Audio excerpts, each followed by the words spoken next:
The life and death of Bruiser Brody, an almost mythical figure in professional wrestling and one who carried with him the mantle of a true wild man. One need only have looked at him, something several spectators were almost reluctant to do, and at his massive unruly beard and hair, his 1,000-yard stare, and his face carrying brutal scars and marks to know that this is a guy you don't want to mess with. He looked like pro wrestling's Charles Manson and projected himself with a similar insanity. To use a modern analogy, Brody was the proto-Brock Lesnar, a genuine beast of a man capable of both commanding a gladiatorial atmosphere and one that the public were both repulsed and yet endlessly drawn to. This, in turn, meant that he could charge through the nose for appearances, which he made a regular habit of. Brody at times refused to comply with the finish and often the match itself, standing there frozen in stubbornness to such an extent that it exposed the theatrics of his profession. He was a draw, but an unruly one. Yet that's why he was a draw. If he was anything less than 100% insane, he would lose his mystique and probably a few zeros off his bank balance. His credible appeal came from the fact that he cultivated an aura that was simple. Do not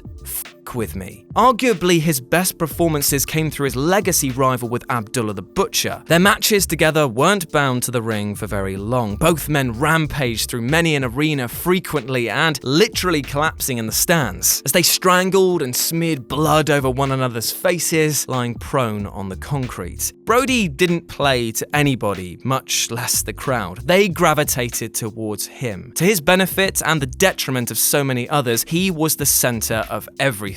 He didn't work for the bookers, they worked for him, which made him immediately one of the boys. Hanson, Jim Duggan, Bret Hart, Scott Hall, the Berserker all stated that Brody's unstable ways influenced their own and showed them the power a talent could hold in an era where bookers paid potatoes and demanded flesh. However, while Brody might have been a mythical character to many, he was an abhorrence to others, often being booked over other talents simply because they were afraid to displease him. And on July 1988, the mythical man met a mythical end.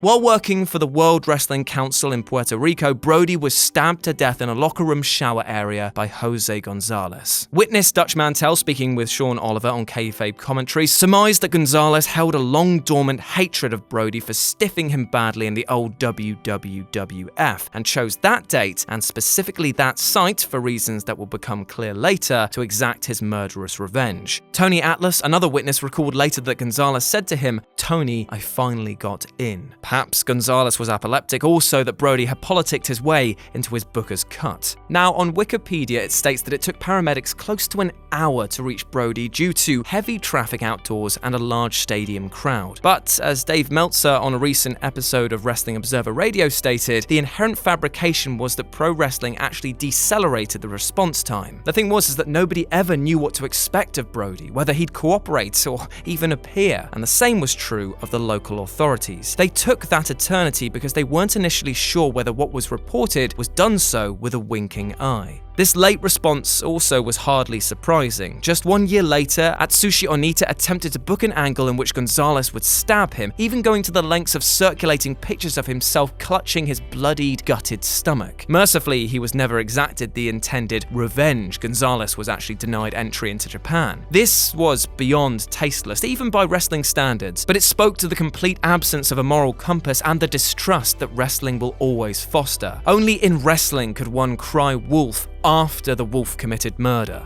Now, Mantel, in his statement, was less diplomatic. He believed that the Puerto Rican workers were unwilling to translate the desperate cries of the American imports, and that when Gonzalez's tag team partner Roberto Soto eventually did, the policemen chose not to accept the Americans' versions of events. Despite frantic protests to the contrary, they remained unmoved. Gonzalez was allowed to walk away from the scene, and Brody was left there to die. Brody was one of wrestling's most practiced and celebrated bloodletters. The aspirin in his system facilitated the iconic images of his crimson-soaked face, and ultimately his death. Brody bled out.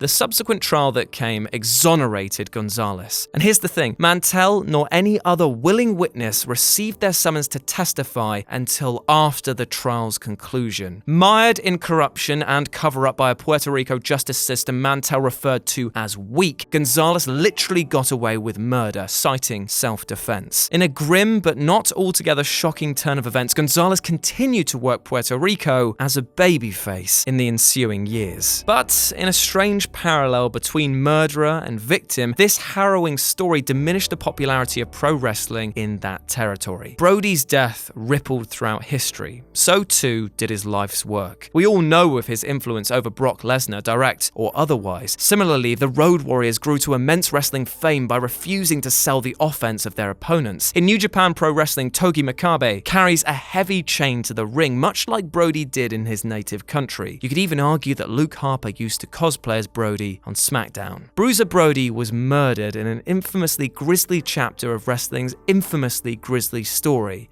but his legacy lives and will always live on. And there we go, that's just a little think piece on what really happened to Bruiser Brody. Let me know what you thought about it down in the comments section below. And if you'd like to check out anything else we've done over on the wrestling channel, you can click here. As always, I've been Jules, you've been awesome. You can follow me at RetroJ with a 0 on Twitter, and I'll speak to you soon.